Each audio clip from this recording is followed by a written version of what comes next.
जब संविधान बन गया पूरा 26 नवंबर 1949 को, तो एक बात पे आमराय नहीं बन पा रही थी कि भारत का नेशनल एंथम क्या होगा, राष्ट्रगान क्या होगा।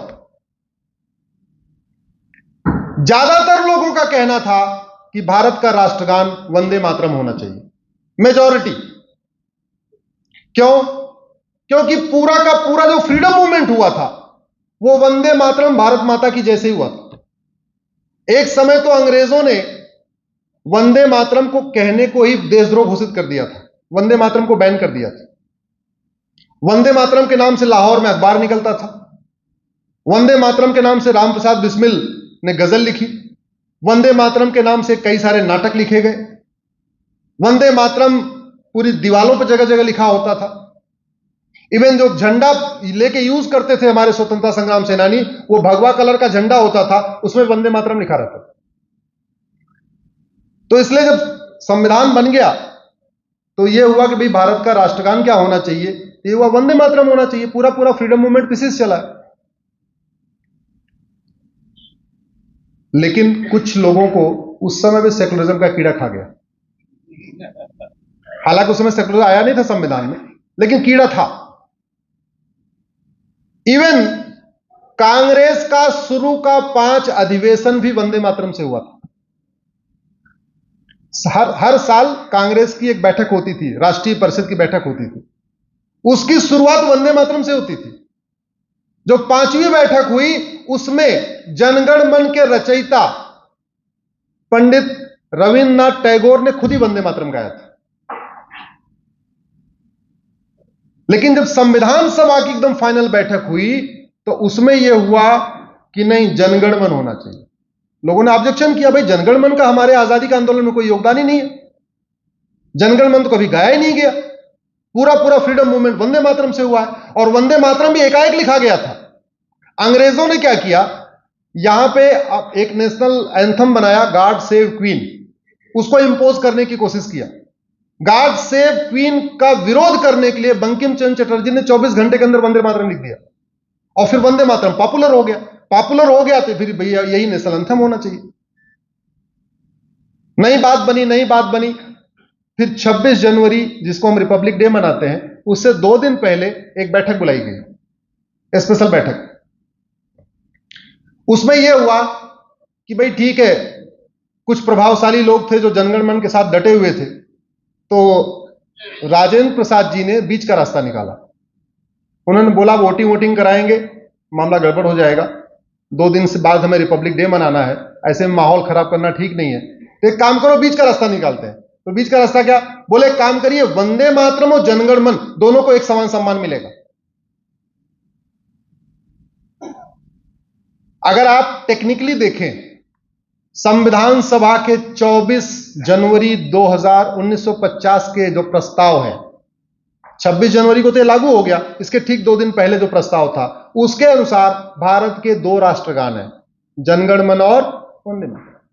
हम लोग सोचते हैं वंदे मातरम राष्ट्रगीत है, ऐसा कहीं कुछ नहीं है। एक्चुअल में वंदे मातरम राष्ट्रगान है। लेकिन असली पाप हुआ 1971 में। जनगण मन को राष्ट्रगान बनाया गया था नेहरू जी के विशेष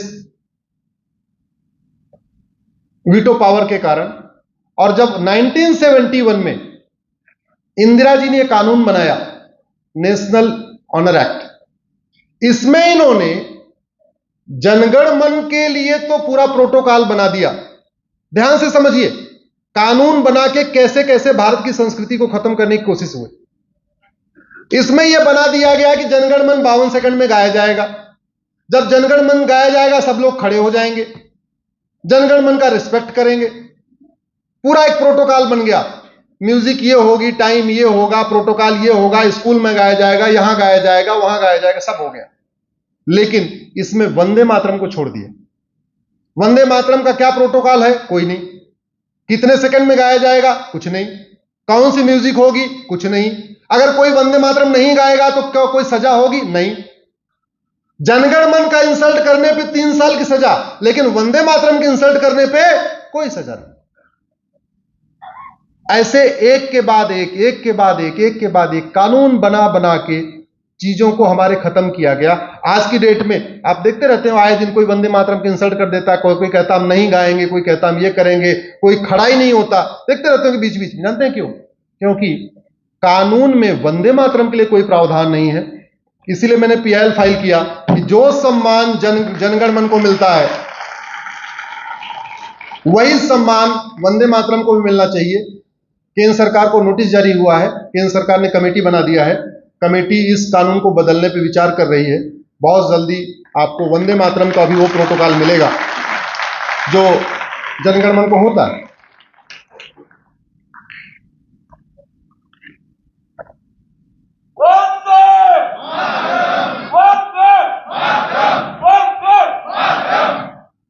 आप में से कितने लोगों के रिलेटिव कहीं भारत के बाहर रहते हैं? जरा हाथ खड़ा करिए।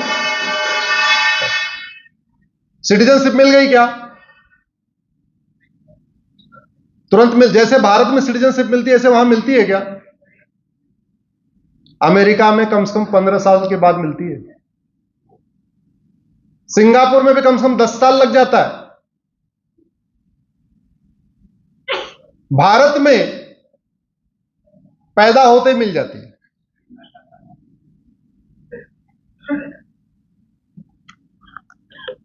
भारत का संविधान कहता है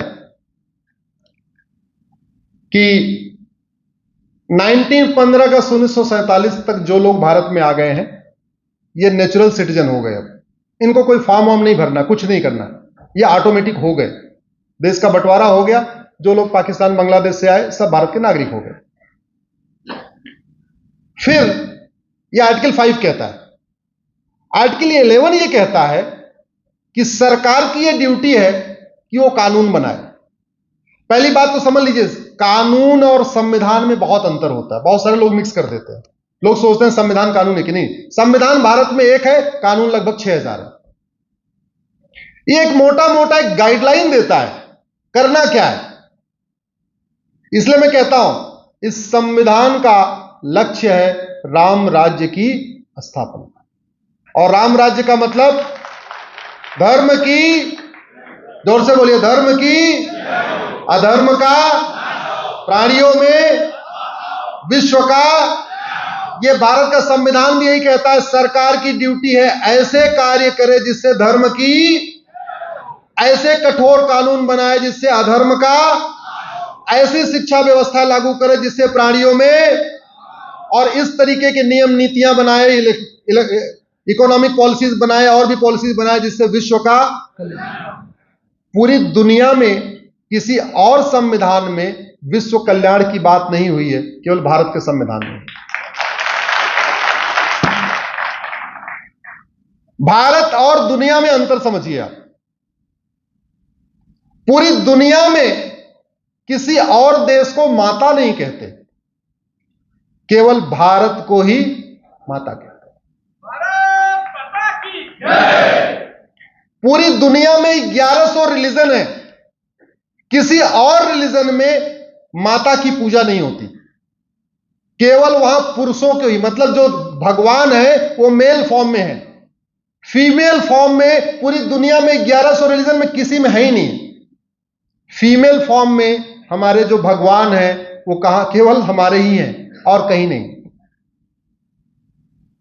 पूरी दुनिया में वसुधैव कुटुंबकम जैसा कॉन्सेप्ट है ही नहीं है, किसी और 1100 रिलीजन में किसी में भी नहीं।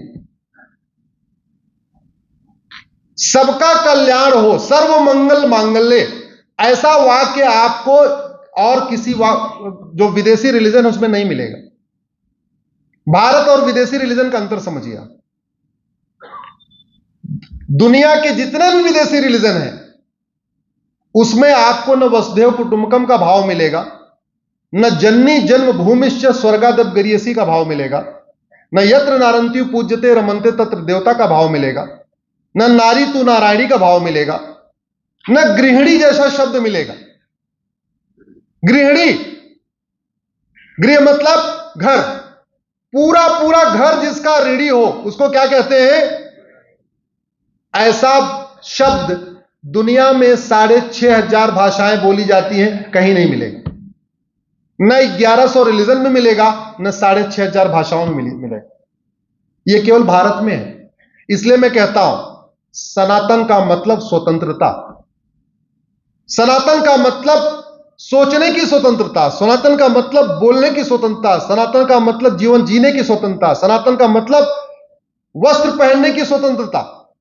सब कुछ स्वतंत्रता केवल भारत में मिलती है। आप अपनी पसंद से भोजन करिए, अपनी पसंद से वस्त्र पहनिए, अपनी पसंद से दिनचर्या रखिए। आप आस्तिक हैं तो भी सनातन, नास्तिक हैं तो भी सनातनी। आप शंकर की पूजा करिए, विष्णु की पूजा करिए, देवी की पूजिए, गणेश जी की करिए, जिसकी भी करते, किसी भी करिए, कोई रोक टोक है नहीं। यह सनातन, हमारा जो सनातन धर्म है, इतनी स्वतंत्रता देता है। दुर्भाग्यवश ये सिकुड़ रहा है। मैं आपके महाराष्ट्र का देख रहा था। आपके अहिल्याबाई नगर की डेमोग्राफी बदल रही है, अकोला की डेमोग्राफी बदल रही है, अमरावती की डेमोग्राफी बदल रही है, बीड और भंडारा की डेमोग्राफी बदल रही है, बुल्हाना और चंद्रपुर की डेमोग्राफी बदल रही है, धुले गढ़चिरौली की डेमोग्राफी बदल रही है, गोंडिया हिंगोली की डेमोग्राफी बदल रही है, जलगांव जालना की डेमोग्राफी बदल रही है, कोल्हापुर लातूर की डेमोग्राफी बदल रही है, नागपुर नांदेड़ नासिक की भी डेमोग्राफी बदल रही है, आपके पुणे की भी डेमोग्राफी बदल रही है। डेमोग्राफी बदलने का जो खतरा केवल इतना है, वसुधैव कुटुंबकम की भावना कम हो रही है, एको हम द्वितीयो नास्ति की भावना मजबूत हो रही है। दो तरीके के विचार है। एक कहते हैं सर्व मंगल मांगल्य, सबका कल्याण हो। एक कहता ना ना ना, केवल हमारा जो पंथ फॉलो करता है इसका कल्याण होना चाहिए, दूसरे का होना नहीं चाहिए।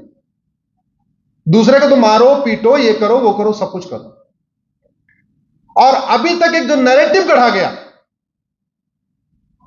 कि मुगल यहां राज करने आए थे, यह सबसे बड़ा फेक नैरेटिव है। मुगल राज करने नहीं आए थे, मुगल यहां इस्लाम का प्रचार करने आए थे। दूसरा नैरेटिव गढ़ा गया, ईस्ट इंडिया कंपनी यहां व्यापार करने आई थी। न मुगल यहां राज करने आए थे, न अंग्रेज राज करने आए थे। मुगल इस्लाम को बढ़ाने आए थे, अंग्रेज क्रिश्चियनिटी को बढ़ाने आए थे। अगर केवल राज करना होता तो जब मुगल यहां पे राजा हो गए तो धर्मांतरण क्यों कराया उन्होंने? मंदिर क्यों तोड़ा? जनेऊ क्यों निकलवाया? बहन बेटियों को किडनैप क्यों किया? हमारी परंपराओं में छेड़छाड़ क्यों किया? जो जजिया दे वो हिंदू रहेगा, जो नहीं देगा उसको कन्वर्ट होना पड़ेगा, ये क्यों किया? अरे भैया तुम्हें राज मिल गया, राज करते रहो। ये बहुत बड़ा फेक नैरेटिव है कि मुगल यहां राज करने आए थे। मुगल राज करने नहीं आए थे, मुगल इस्लाम को बढ़ाने आए थे। और इसीलिए 1400 साल में इस्लाम 57 देशों में फैल गया।